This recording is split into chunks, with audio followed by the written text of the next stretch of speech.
Bom dia, galera do terceiro ano. Antes do recesso, nós colocamos lá no Classroom as questões para que vocês respondessem o texto sobre a África e as questões para que houvesse a leitura e a interpretação. E agora a gente vai corrigir e falar um pouco sobre a África nesse contexto aí da nova ordem mundial, que é o que está servindo de base para o nosso ano letivo. Entender essa nova ordem mundial, o neoliberalismo, a globalização, países emergentes. E a África aí, como é que ela se encontra dentro desse contexto? Então a ideia de a gente estudar a África é conhecer a sua geografia física, mas também a sua geografia política, a sua geografia econômica, e como é que a África está aí inserida nesse contexto da nova ordem mundial.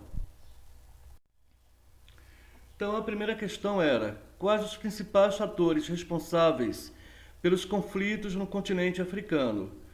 A gente precisa parar para lembrar que muitos desses problemas têm suas raízes lá no imperialismo do século XIX, onde foram criadas fronteiras artificiais, ou seja, países que surgiram sem que as pessoas tivessem um senso de patriotismo, sem que as pessoas se reconhecessem dentro de um país. E quando eu crio um país, eu crio um sistema de leis, eu crio um governo, eu crio um sistema econômico para todo um grupo que precisa se adequar àquela realidade.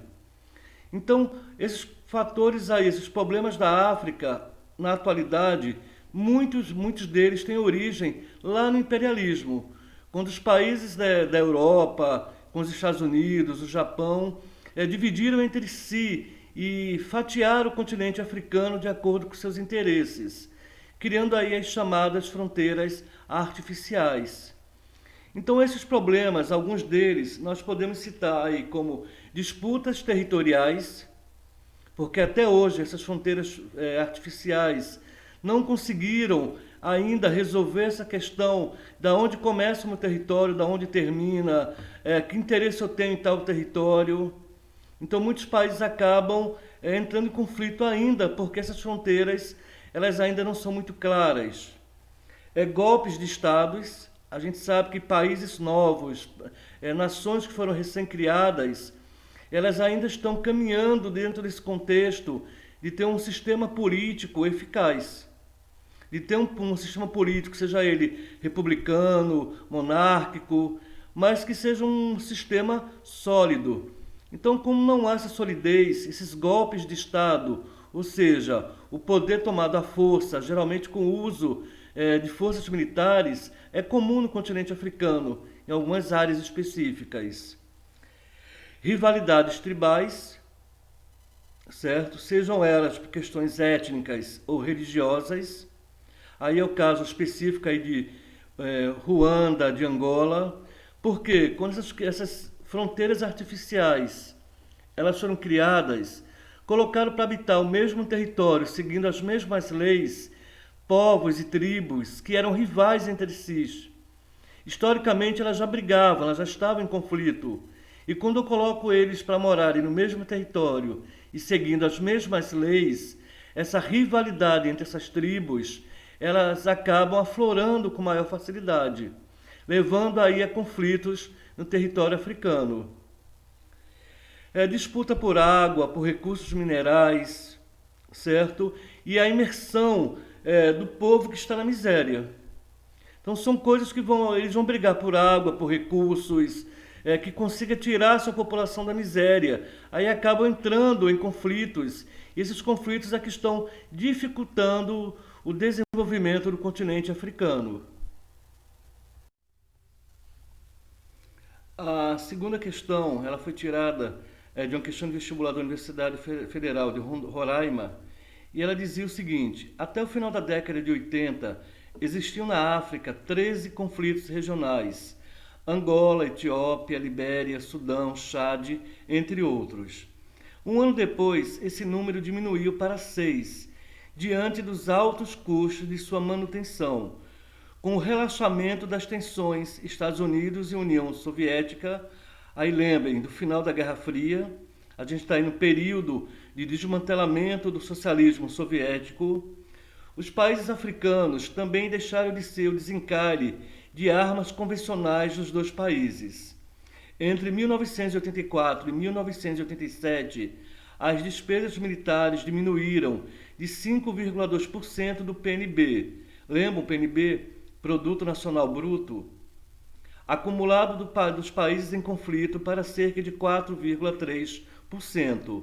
O cenário que resulta é desolador. Destruição econômica e destruição social, com a disseminação da fome e da epidemia da AIDS. Olivia Jané, Espaço e Modernidade, Temas da Geografia Mundial, São Paulo, atual 95. Os conflitos existentes na África, juntamente com a fome e as epidemias, são elementos que constituem o triste cenário desse continente.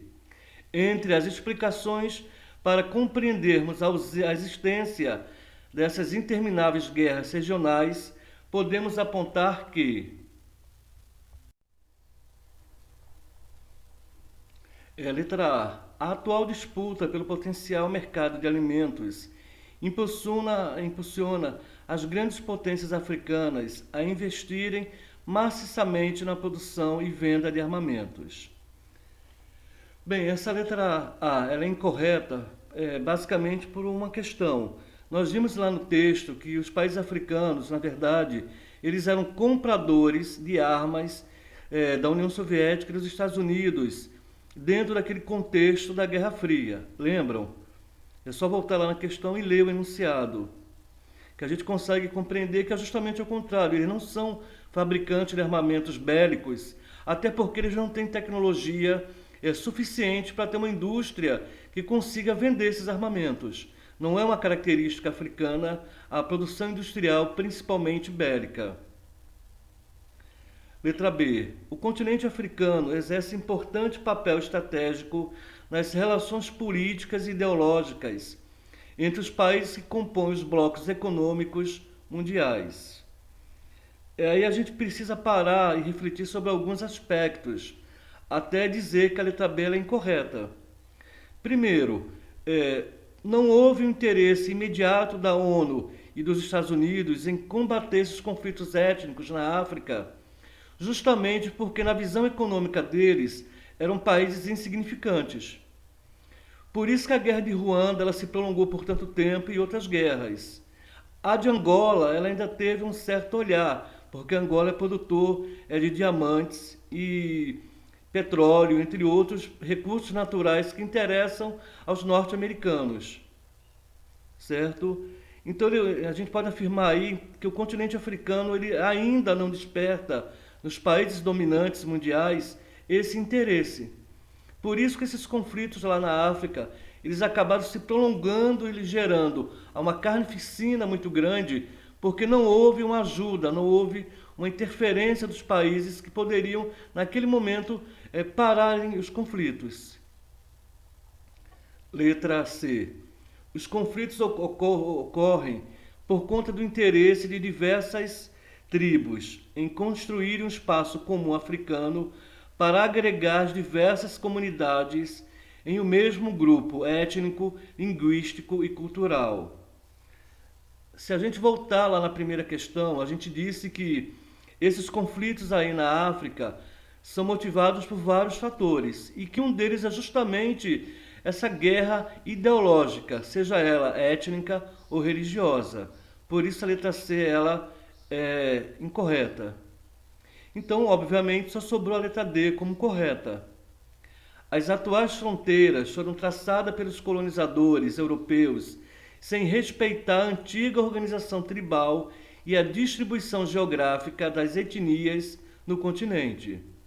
Foi o que a gente falou lá na primeira questão o tempo inteiro, que o continente africano ele foi, dentro do contexto imperialista, dividido entre as nações industrializadas do globo, e foram criadas essas fronteiras artificiais, colocando aí para morar em tribos pessoas que já eram historicamente rivais.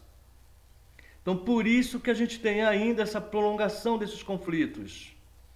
Então, a correta dessa questão, letra D. E a terceira questão é: assinale a alternativa que reflete as condições sul-africanas. Lembrando aí que o termo sul-africano realmente é o morador do país da África do Sul. E a resposta correta é a letra C.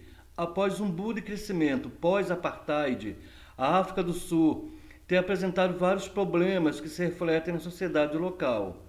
Lembrando a gente que o apartheid foi aquela política legalizada, institucionalizada de segregação racial e que teve aí como grande liderança Nelson Mandela, que depois viria a ser presidente sul-africano.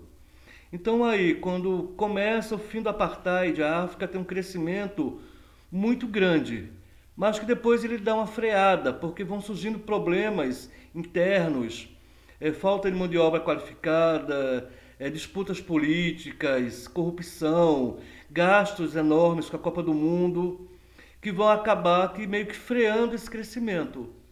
É como se a gente pensasse numa corrida de cavalo que a gente abre e aqueles que saem correndo muito rapidamente se cansam no meio do caminho.